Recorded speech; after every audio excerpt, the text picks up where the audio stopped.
What's poppin', y'all? My name is Cody Dominguez. If you guys haven't watched my videos before, about 5 years ago, I went through a 100-pound weight loss transformation, and I've been a coach ever since, helping people on their fitness journey. The subject for today's video is why the calories we burn during a workout aren't really that important. So this is actually a big pitfall that people fall into typically early on in their fitness journey. And my goal for this video is to convince you guys that this number is probably the least important thing when it comes to your overall training regimen. And this is something I have personal experience with. Obviously, my big goal starting off was to lose weight, so I was constantly glued to my Apple Watch, making sure that I was burning anywhere from 800 to 1,000 calories in my gym session. And if I didn't, I really thought it was a wasted day in the gym. If I had a time machine and I could go back in time to change the way I thought about things, I would definitely tell myself to focus more so on my performance with my lifts, my range of motion, my form, and my technique. This would not only help me progress and maintain, if not build more muscle while losing weight, but I would also have a much better time enjoying the overall process. Yet, we sometimes still put too much value in these numbers, and therefore we kind of miss the boat of what we're trying to do when we're actually in the gym or going through a training program. Whether your goal is to build muscle and build strength, whether you do actually want to lose weight, or you just want to move around better or have a better endurance so you can walk up a flight of stairs without feeling so gassed, whatever we do in the gym is about building our performance in one of these areas. When we're just focusing on losing weight, we'll tend to do whatever we can to get to those numbers and in turn not actually progress in anything. Starting off, we need to make sure we build a healthy framework of how we view our time in the gym. All the time we spend training should be focusing on improving our performance in a few key areas, whether we're actually trying to build muscle and strength, whether we're trying to build mobility so we can move around better, or whether you are trying to build endurance so you can walk up a flight of stairs without feeling so gassed.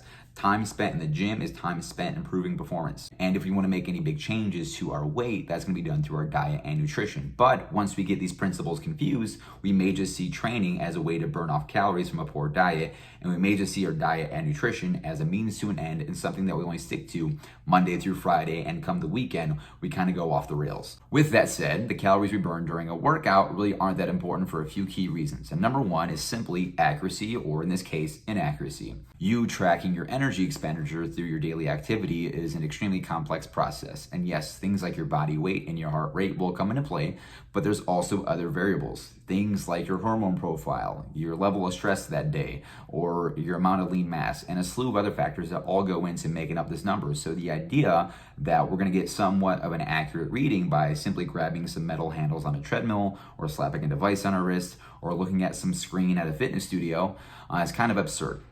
Now, that's not to say there's no value in tracking your actual energy expenditure, but to this day, the most simple and consistent way to do so is by tracking your steps. And if you think about that, even tracking your steps really isn't without its faults. Maybe you're on a bumpy car ride on the way to work, and your smart device tracks those bumps as steps. Or maybe you just find yourself at home one lonely night, and you find yourself moving your wrists in an up and down fashion pretty quickly for short bursts of time. Now, these aren't steps either, and you're not burning that many calories, but whatever device you are using to track your steps may mark it as such. And speaking of these devices, and you guys know which ones I'm talking about, things like your Fitbit, your smartwatch, your Apple Watch, these things are products designed for consumers, and they want you using your technology as much as possible. That being said, they're going to give you feedback to make you feel very positive when you're in the gym. And it's very easy for us to get addicted to that feedback, saying that we're doing a good job in the gym, that making that device happy is really all we care about. And I remember when I first got my smartwatch, I would just use it to track my workouts and see how many calories I was burning while doing it. And it felt so good seeing that I burned off more calories in this session than the session I did the previous day. Nowadays, I literally only use my Apple Watch to track my rest time in between sets, which if you think about how inaccurate these measurements are, it's probably the only thing it's actually good for. And the second reason why this number isn't that important is because if we do put too much stock in it, and for some reason we think this is an accurate number it's giving us, we sometimes think that burning these calories makes up for any bad diet that we have. And I'm sure you guys all heard that cliche that you can't out-train a bad diet, and you really can't. Now, let's think about this from a number standpoint. How many separate days a week are you actually training? Now, how many separate times a day do you actually eat? Chances are you'll have way more touch points with food and putting calories into your body than you will with touch points at the gym trying to burn them off. That being said, using our workouts as a means to burn off extra calories will actually be a losing game long term, because you're always going to spend more time eating than you will training. So if we value our workouts based off of the calories we burn while doing them, we may think we're able to redeem ourselves for a crazy weekend that we actually had, when in all actuality, we're not burning off that many calories, and you may still be in a surplus because you're not addressing the giant elephant in the room, which is a poor diet.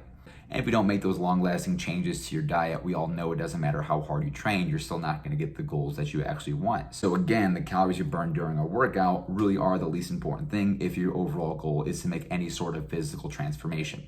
And hopefully the final point I can make to bring this all home and make this the final nail in the coffin that the calories you burn during a workout aren't that important is, let's say these numbers are accurate and these numbers are true, and when you go to the gym you actually do burn this 800 calories in a session.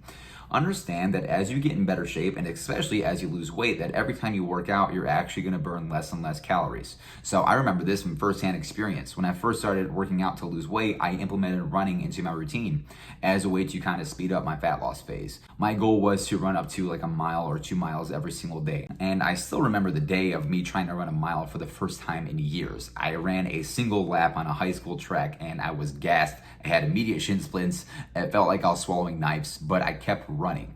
And I did it every single day until I was able to do a mile with ease. The first day sucked. The second day sucked a little less, and a little less after that, and a little less after that. But after a few months, running a mile was easy. Running 2 miles was easy. Running a 5K every day was easy. But the whole process of things becoming easier as you do them more often is literally your body becoming more energy efficient. You becoming more energy efficient is a way of saying your body is burning less and less calories as you perform this activity. So if we're just basing our workouts off of how many calories we burn while doing them, well, long term, it's going to be a losing game because you are going to get in better shape and you are going to lose weight. And all that means is your body will become more energy efficient and you're just going to burn less and less calories every time you perform this activity. I can remember my first days working in a big box gym. I would have people that I saw just on the treadmill for hours and hours, and they would come in every single day, go straight to the treadmill or straight to the elliptical, and that's where they would spend their entire time. And when I asked them, hey, why is this the only thing you actually do? They would tell me, well, when I first started doing this, I lost 5 pounds really quickly. I lost 10 pounds really quickly. So I figured if I just keep doing this, the weight's going to keep coming off. What they didn't realize is they got so efficient at these movements that the only way they were going to continue to lose weight is if they kept up in the intensity of these cardio sessions, meaning they would have to run faster, run longer, and do it more often for you to get that manual calorie burn of burning calories for that day or for that activity. But the moment you don't do it, you take a day off, you take 2 days off or 3 days off, guess what happens? You just slow down your metabolism for the day by maybe 600 or 800 calories because you're not running the 5 miles you're used to. And if you end up not doing that for a few days, you're gonna realize the weight you lost by running comes back extremely quickly because you're not able to do it all the time. This is not sustainable long term. So how do we avoid this pitfall? Whenever we're in the gym, we should be focusing on improving our performance. Again, the goal for going to the gym is building our strength, building our mobility, building our endurance. But if we want to make long-lasting changes to our body weight, whether we're gaining or losing, it's going to be done through diet and nutrition. You're not going to be able to out-train a bad diet. Enjoy the process in the gym, enjoy getting stronger, enjoy moving around better. And if you want to make these long-lasting changes, understand you're going to have to bite the bullet and get really focused on the way you eat. And as always, if you guys like this video, please like, share, comment, subscribe, do all the things, and I'll see you guys in the next one.